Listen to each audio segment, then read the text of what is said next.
Welcome to History Rewind.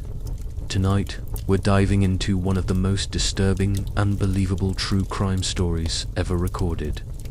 A man murders a woman in cold blood, eats parts of her body over several days, is caught, confesses everything, and then walks free. Not just free, but famous. How does someone do something so horrific and then become a media celebrity? This is the story of Issei Sagawa, the Japanese cannibal who became one of the most controversial figures in criminal history. Make sure to like, share, and subscribe if you enjoy the video. And let us know what time and from where you're watching. Let's rewind. He was born on April 26, 1949, in Kobe, Japan. Issei Sagawa came into this world prematurely, so small and frail that doctors didn't believe he'd survive. He spent his early days in an incubator, clinging to life. He grew up sickly, thin, barely noticeable. Even as an adult, he stood, just 4 feet 9 inches tall, with narrow shoulders and an almost ghost-like presence. He was painfully shy, soft-spoken, intelligent-tanned, quietly disturbed. His family was wealthy, very wealthy. His father was the president of Kurita Water Industries and had ties with the Japanese elite politicians, diplomats, and business leaders. The Sagawa name meant something, but not even power could stop what was growing inside Issei. From as early as 7 years old, he claimed he began to experience cannibalistic fantasies. Not violent in his mind, not angry, but rooted in desire, sexuality, control. He once said in an interview, "I wanted to consume someone I found attractive." It wasn't about hate, it was about beauty. This desire never went away.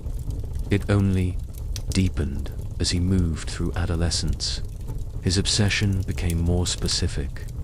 He wasn't interested in dominance or cruelty. He was interested in owning beauty, in making it part of himself. Literally, he became obsessed with tall Western women, especially blonde women. In contrast to his own size and stature, they represented something powerful, something untouchable, something he needed to possess. He studied literature, spoke multiple languages, was articulate, but no amount of education could wash away what lived underneath. During college, he began hiring sex workers, but not for sex. He invited them over just to watch them sleep. He'd lie beside them, touch their bodies. Once, he even tried to bite one on the hip while she slept. She woke up, screamed, and ran. Sagawa was arrested, but his father's money ensured the case disappeared. The woman never testified. There was no record, no sentence. It was his first brush with real-world consequences, and he walked away untouched. The fantasy, however, was stronger than ever. In 1981, Sagawa moved to Paris to pursue a PhD in comparative literature at the Sorbonne. Paris, romantic, ancient, and full of the women he so often fantasized about, was his hunting ground. And there he met her, Renée Hartevelt. She was 25, Dutch, confident, brilliant. She spoke multiple languages, was well-read, elegant, and kind. She saw Sagawa as a shy but intelligent peer, someone who needed help with German poetry. She offered her notes. She offered her time. She had no idea she was being watched, studied, plotted. For weeks, Sagawa obsessed over her. He invited her over several times, each time carefully hiding a rifle. But he couldn't go through with it. Not yet. Then, on June 11th, 1981, he invited her to his apartment one final time. She arrived with poetry books. She sat in a chair with her back to him and began reading aloud. He walked behind her. He raised the rifle. He shot her in the neck. She died instantly. The moment her body hit the floor, Issei Sagawa said he felt relief, excitement. He had crossed the threshold, and what followed is something most human minds can't comprehend. He undressed her, touched her, took photos. Then, he began to eat her. He started with her lips, then her thighs, her buttocks. He said the meat tasted like raw tuna. He sautéed pieces, stored parts in his fridge.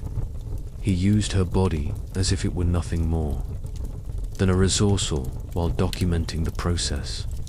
For 2 days, he lived with her corpse, slept beside it, spoke to it. Eventually, her body began to decay. The smell grew unbearable, so he bought 2 suitcases.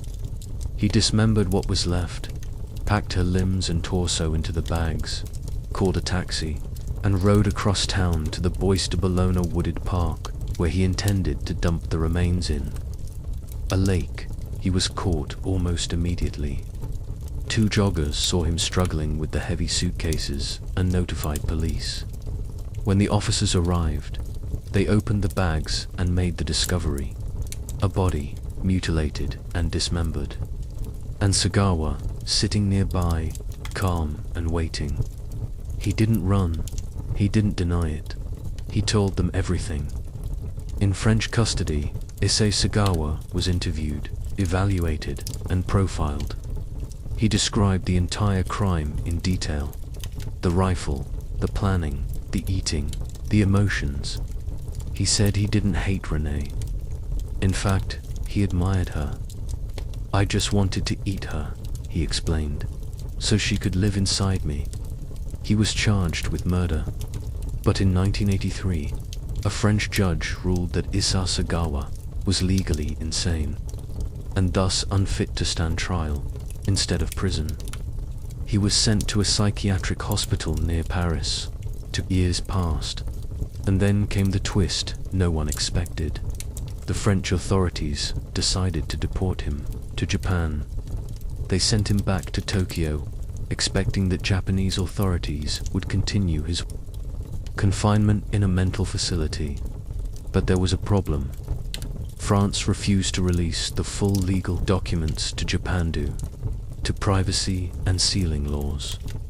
Without those records, Japan could not legally prosecute him, nor could they justify keeping him institutionalized. So, after just 15 months in a Japanese mental hospital, Issei Sagawa was declared sane and released. A man who murdered, mutilated, and ate a woman was now walking free in one of the world's safest countries. And if that wasn't enough, he became famous in the years that followed. Sagawa turned his crime into content.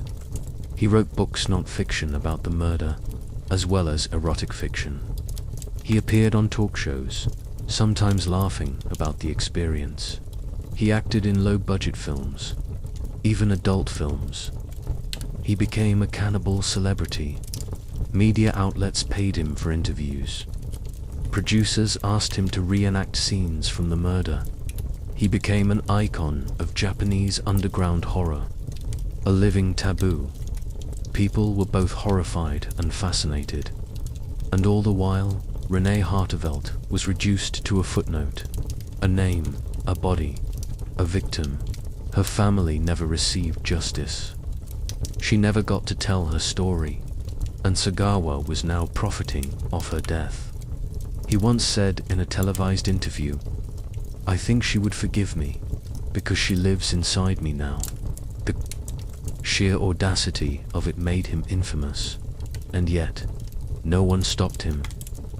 As he aged, the attention faded. His body weakened. In 2013, he suffered a stroke that left him partially paralyzed.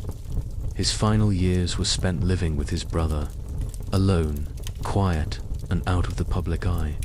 And then, on November 24th, 2022, at the age of 73, Issei Sagawa died of pneumonia. No trial, No prison, no justice, just death. And so the story ends, where it began, with a broken system, a lost life, and a man who turned murder into a career. This isn't just a crime story, it's a cautionary tale of how obsession can masquerade as love, of how legal loopholes can override justice, of how we, as a society, sometimes reward the very monsters we should fear. Issei Sagawa is dead now, but the questions remain. How was he ever allowed to walk free? And why did the world let him? Thank you for watching History Rewind. If you found this story important, haunting, or thought-provoking, please like, share, and subscribe. And drop a comment. What time and from where are you watching this story? We'd love to hear from you. Until next time, stay curious, stay cautious, and never stop questioning history.